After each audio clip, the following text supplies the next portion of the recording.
Jean-Marie m'a demandé de venir ici devant. Au micro, parlez plus fort. Juste tout à l'heure. Ce n'était pas prévu. Et je lui dis tout de suite que je ne suis pas un prédicateur. Je ne suis pas un évangéliste. Comme il en a cité plusieurs qui sont passés déjà devant vous. Pour tout vous dire, je suis, oui, un enseignant de la Bible, un étudiant de la Bible surtout. Mais j'ai un métier, je suis chef de projet dans l'informatique pour le contrôle de qualité de médicaments dans une société pharmaceutique. Donc j'ai un travail dans la vie. Pour ma femme Brigitte et moi, c'est vraiment un grand honneur pour nous d'être ici, de prendre le repas du Seigneur avec tant de frères et sœurs. Parce que habituellement, on est 4. On fait, on peut dire, une assemblée de maisons à Genève. On se réunit, ma femme et moi et mes 2 fils. Et ici, on est, peut-être que vous êtes moins nombreux que d'habitude, vers cette période de fête, mais vous êtes nombreux pour nous. Et c'est un honneur, un privilège pour nous de nous trouver ici parmi vous, avec tant de frères et sœurs en Christ. On est là de passage, on va aller rejoindre la famille de ma femme pour passer les fêtes de Noël, vers Valenciennes, en France. Mais on voulait passer ici parce que c'est la première fois, si je n'ai pas oublié, je crois que c'est la première fois que je viens ici à Verviers. Mes parents sont peut-être venus plusieurs fois, mais pour moi c'est la première fois. Donc ce matin, je vais vous parler de ce que nous avons étudié ensemble le dimanche dernier. Donc c'était une étude que nous avons faite, juste ma famille et moi. Nous sommes dans une série d'études que nous faisons le dimanche, avec comme thème « Faire le bon choix ». Faire le bon choix. Comment faire le bon choix? Et bien sûr, on est parti avec le choix des 2 arbres dans la Genèse, au commencement, où il y avait un choix à faire. Et on regarde plusieurs personnages dans la Bible qui avaient des choix à faire. Et il fallait faire un choix entre 2 options, ou 3 options peut-être. Et il y avait un bon choix, il y avait souvent un mauvais choix, parfois il y avait un meilleur choix. Et avec chaque choix qui était fait, il y avait des conséquences. Donc c'est un peu le sujet général de l'étude que nous faisons.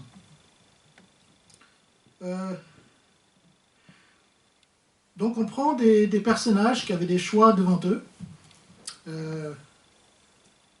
Il y a 2 semaines, c'était au tour de mes fils de faire l'étude. Et ils ont fait le choix d'Abraham, quand il devait sacrifier Isaac. Et aussi le choix de Bathsheba et de David, le choix de David avec Bathsheba. Aussi un choix à faire. Donc ce matin, j'aimerais vous parler de Élie. Élie, pas le prophète, Élie le sacrificateur.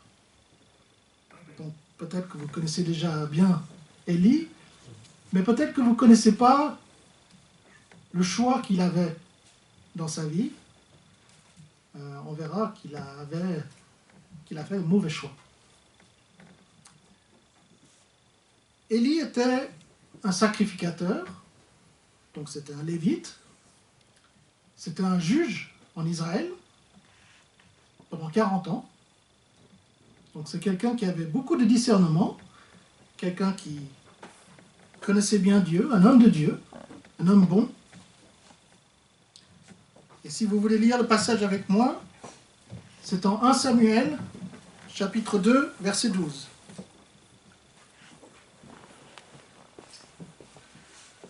Donc 1 Samuel, chapitre 2, verset 12.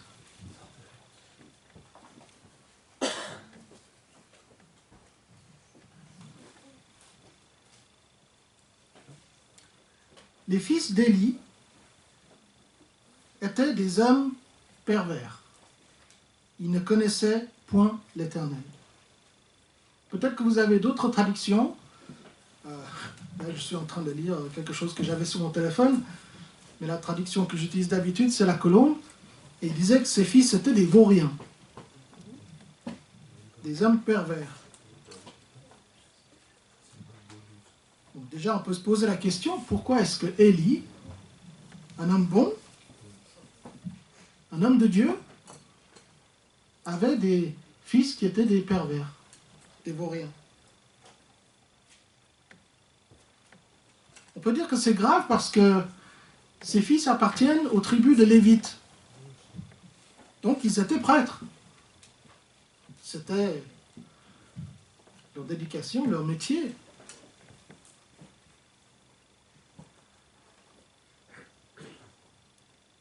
Probablement que Élie, leur père, les ont bien éduqués.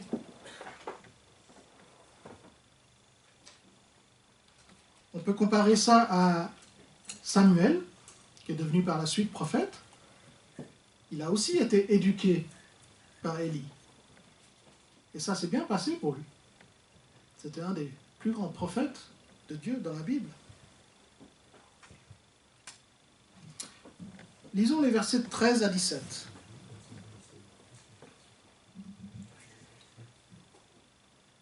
Donc toujours 1 Samuel chapitre 2, versets 13 à 17. Et voici quelle était la manière d'agir de ces sacrificateurs à l'égard du peuple.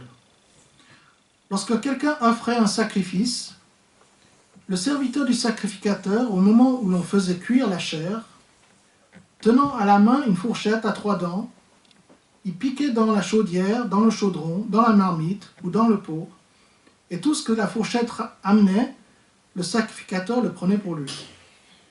C'est ainsi qu'il agissait à l'égard de tous ceux d'Israël qui venaient à Silo. Même avant qu'on fît brûler la graisse, le serviteur du sacrificateur arrivait et disait à celui qui offrait le sacrifice, « Donne pour le sacrificateur de la chair à rôtir, et il ne recevra de toi point de la chair cuite, c'est de la chair crue qu'il veut. » Et si l'homme lui disait, « Quand on aura brûlé la graisse, tu prendras ce qui te plaira », le serviteur répondait, « Non, tu donneras maintenant, sinon je prends de force. » Ces jeunes gens se rendaient coupables devant l'Éternel d'un très grand péché, parce qu'ils méprisaient les offrandes de l'Éternel. Donc, qu'est-ce qu'ils étaient en train de faire? En tout cas, c'est un grave péché. En tout cas, pour Dieu, c'est un grave péché. Pour nous, on se demande, qu'est-ce qu'il y a de si grave? Regardons un passage dans Lévitique, chapitre 7, les versets 31 et 34. J'espère que je ne saute pas trop dans les passages. Si j'arrive à faire fonctionner. Lévitique, chapitre 7, et les versets 31 et les versets 34. Le sacrificateur brûlera la graisse sur l'autel, et la poitrine sera pour Aaron et pour ses fils. Et le verset 34. Car je prends sur les sacrifices d'action de grâce offerts par les enfants d'Israël la poitrine qu'on agitera de côté et d'autre, et l'épaule qu'on présentera par élévation, et je les donne au sacrificateur, Aaron et à ses fils, par une loi perpétuelle qu'observeront les enfants d'Israël. Donc, c'était grave de prendre de la viande crue, déjà, parce que le sacrifice devait être brûlé au point que les graisses soient fondues. C'était contre les précisions de Dieu. Revenons dans notre passage de 1 Samuel chapitre 2.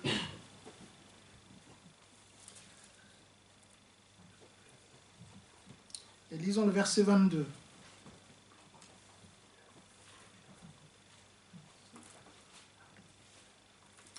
Élie était fort âgé et il apprit comment ses fils agissaient à l'égard de tout Israël. Il ne savait pas qu'ils faisaient des bêtises, ses fils. Il a dû l'apprendre par quelqu'un d'autre. Déjà, c'est pas très bien pour un père.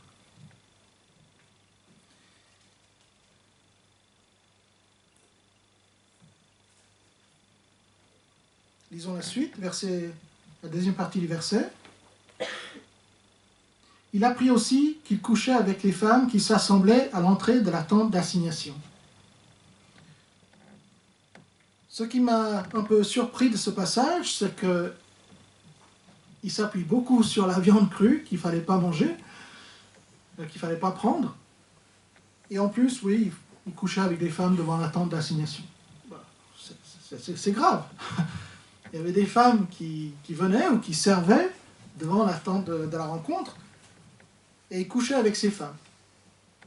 Pour moi, c'était beaucoup plus choquant que de prendre de la viande crue qui n'était pas complètement cuite de ses graisses. Mais pourquoi est-ce que ça se faisait? C'est que l'idolâtrie qui se trouvait dans le pays, malheureusement, c'était une habitude qu'on venait pour adorer les idoles et les hommes couchaient avec des femmes. Il y avait la prostitution qui était liée avec leur religion. Mais c'était grave aussi, ce qu'ils faisaient. Lisons le verset 23 à 25. Élie leur dit, « Pourquoi faites-vous de telles choses? Car j'apprends de tout le peuple vos mauvaises actions. Non, mes enfants. » Attendez, ça c'est éteint. Non, mes enfants, ce que j'entends dire n'est pas bon. Vous faites pécher le peuple de l'Éternel. Si un homme pêche contre un autre homme, Dieu le jugera. Mais s'il pêche contre l'Éternel, qui intercédera pour lui? Et ils n'écoutèrent point la voix de leur père, car l'Éternel voulait les faire mourir. Élie leur fait des reproches, on peut dire qu'il les engueule, mais rien de plus. Mais Élie est juge en Israël. C'est un des hommes les plus importants de tout Israël. Il gronde ses enfants et il aime ses enfants. Il les laisse faire. Donc il laisse leurs fils, ses fils, influencer tout le peuple dans la mauvaise direction, par de mauvaises actions. Donc comme Élie ne réagit pas,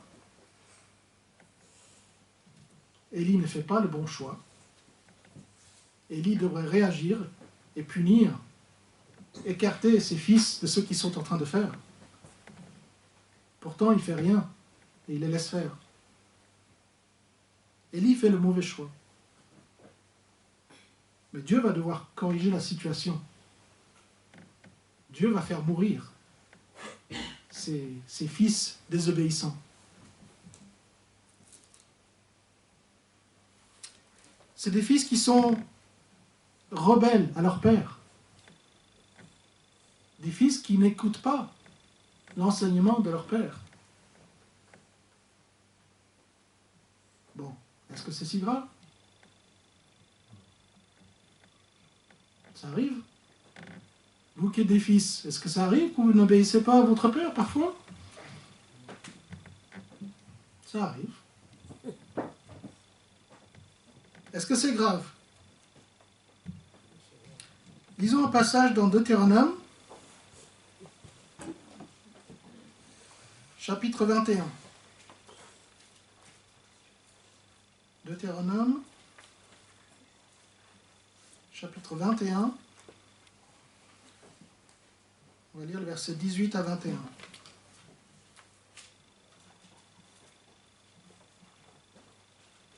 Donc Deutéronome, c'est là où il y a toute la loi de Moïse qui est donnée.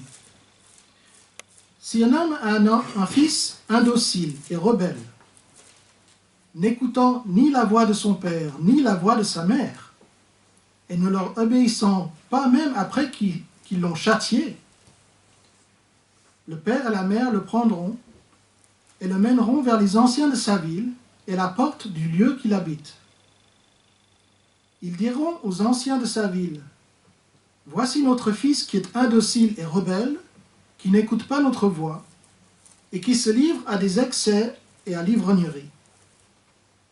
Et tous les hommes de sa ville le lapideront, et il mourra. » Donc, lancer des cailloux. « Tu ôteras ainsi le mal du milieu de toi, afin que tout Israël entende et craigne. » C'est plutôt sévère.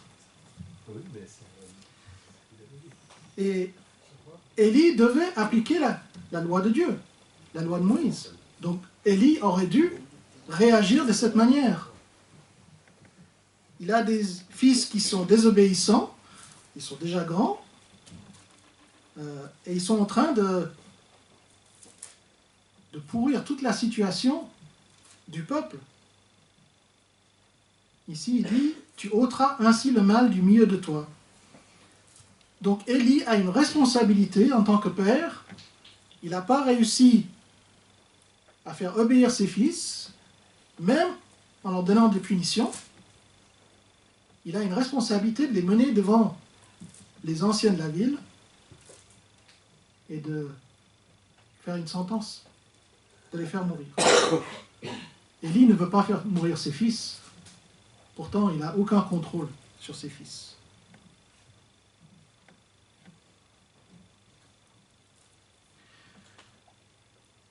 Revenons dans notre passage, désolé de sauter, mais dans 1 Samuel chapitre 2 de nouveau. Et j'aimerais lire les versets 27 à 29.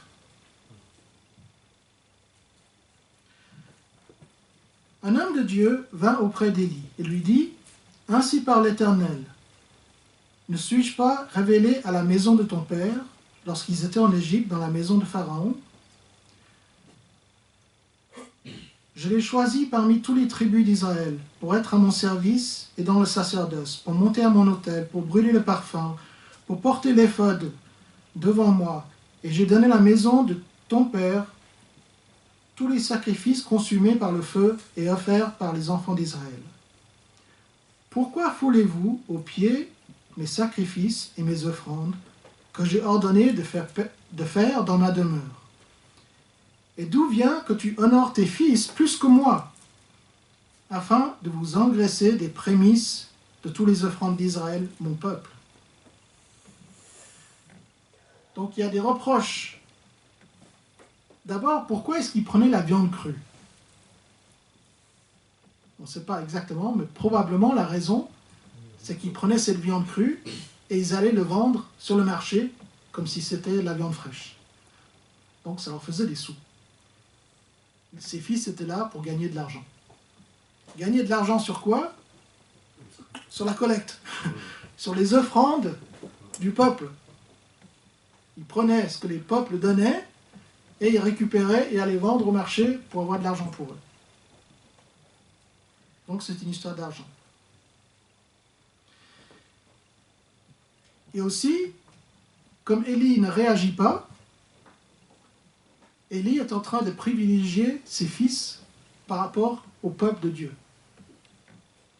Il est en train de choisir ses fils plutôt que de choisir Dieu et la responsabilité qu'il avait en tant que juge sur son peuple. C'est très grave. Juste deux autres passages dans le Nouveau Testament qui parlent de l'obéissance des enfants envers leurs parents.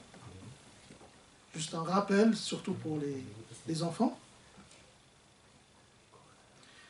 Ephésiens 6, verset 4.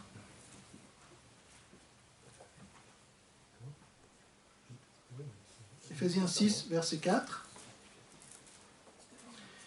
Et vous, pères, n'irritez pas vos enfants, mais élevez-les en les corrigeant et en les instruisant selon le Seigneur. Il faut corriger ses enfants, pas juste parce que moi je veux ça et je veux que mes enfants fassent ça, non, dans le Seigneur, selon la vérité, avec amour, ce qu'on a vu ce matin dans le passage de 2 Jean. Et 1 Corinthiens chapitre 15, et les versets 33 à 34.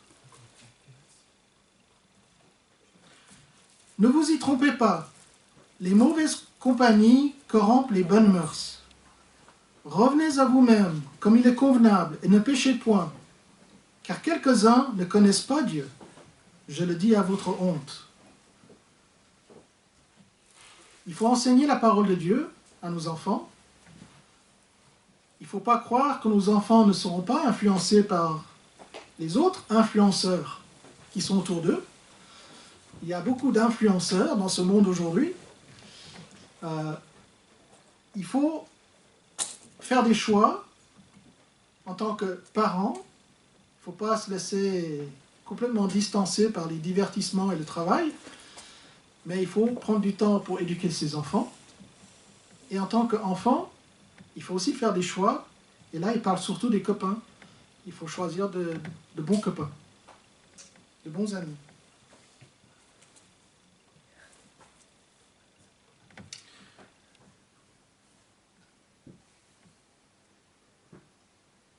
Donc Élie a fait le mauvais choix, et en le faisant, il est en train d'apporter une mauvaise influence dans le peuple. Donc il y a des conséquences. Alors revenons à notre passage dans 1 Samuel. 1 Samuel chapitre 2, verset 30.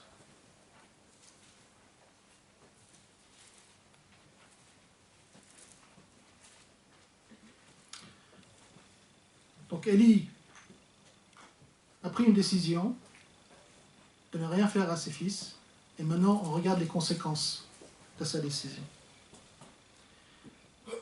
C'est pourquoi, voici ce que dit l'Éternel, le Dieu d'Israël. J'avais déclaré que ta maison et la maison de ton père marcheraient devant moi à perpétuité.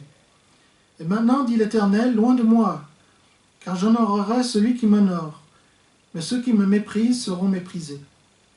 Voici le temps arrive où je retrancherai ton bras et le bras de la maison de ton père, en sorte qu'il n'y aura plus de vieillards dans ta maison. Donc c'est la punition pour Élie. Il n'y aura plus de vieillards dans sa maison, il n'y aura plus de descendance. Tu verras un adversaire dans ma demeure, tandis qu'Israël sera comblé de biens par l'Éternel. Il n'y aura plus jamais de vieillards dans ta maison. Je laisserai subsister auprès de mon autel l'un des tiens, afin de consumer tes yeux et d'attrister ton âme, mais tous ceux de ta maison mourront dans la force de l'âge. Donc celui qui va subsister, c'est Samuel, qui était son apprenti. Tu auras pour signe ce qui arrivera à tes 2 fils, Ophni et Phinéas. Ils mourront tous les 2 le même jour. Je m'établirai un sacrificateur fidèle qui agira selon mon cœur et selon mon âme. Je lui bâtirai une maison stable et il marchera toujours devant mon oint. Élie était un homme bon. Élie était quelqu'un qui prenait des décisions tout le temps en tant que juge. Dieu aurait bien voulu lui donner une descendance comme bénédiction. Mais comme il a fait le mauvais choix, il allait mourir ainsi que ses fils. Et c'est Samuel qui sera à la place de ses fils, de sa descendance. Lisons un peu plus loin, chapitre 3, et versets 19 à 20. Donc 1 Samuel 3, 19 à 20. 19 à 21. Samuel grandissait, l'Éternel était avec lui, et il ne laissa tomber à terre aucune de ses paroles. Tout Israël, depuis Dan jusqu'à Beersheba, reconnut que Samuel était établi prophète de l'Éternel. L'Éternel continuait à apparaître dans Silo, car l'Éternel se révélait à Samuel dans Silo, par la parole de l'Éternel. Donc, on voit le côté de la prophétie que Samuel allait prendre le relais. Et chapitre 4, les versets 10 à 18.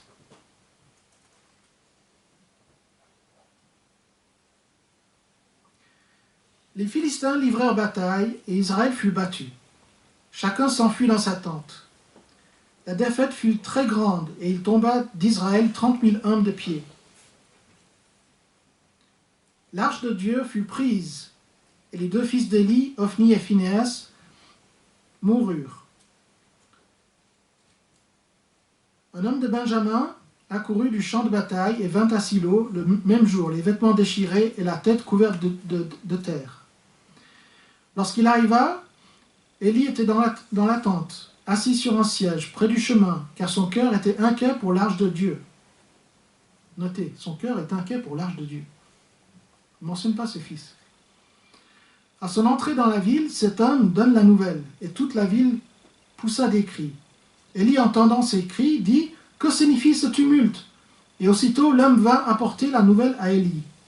Or, Éli était âgé de 98 ans. Il avait les yeux fixes et ne pouvait plus voir. L'homme dit à Éli, « J'arrive du champ de bataille, et c'est du champ de bataille que je me suis enfui aujourd'hui. » Éli dit, « Que s'est-il passé, mon fils ?» Celui qui apportait la nouvelle dit en réponse, « Israël a fui devant les Philistins, et le peuple a éprouvé une grande défaite. Et même tes deux fils, Ophni et Phinehas, sont morts. Et l'arche de Dieu a été prise. » À peine eut-il fait mention de l'arche de Dieu, qu'Éli tomba de son siège à la renverse, à côté de la porte, et il se rompit la nuque et mourut. Car c'est un homme vieux et pesant. Il avait été juge en Israël pendant 40 ans. L'arche de Dieu est prise. C'est grave pour tout le peuple. C'est des graves conséquences. Il y a 30 000 personnes qui sont mortes. Et les deux fils d'Éli sont morts.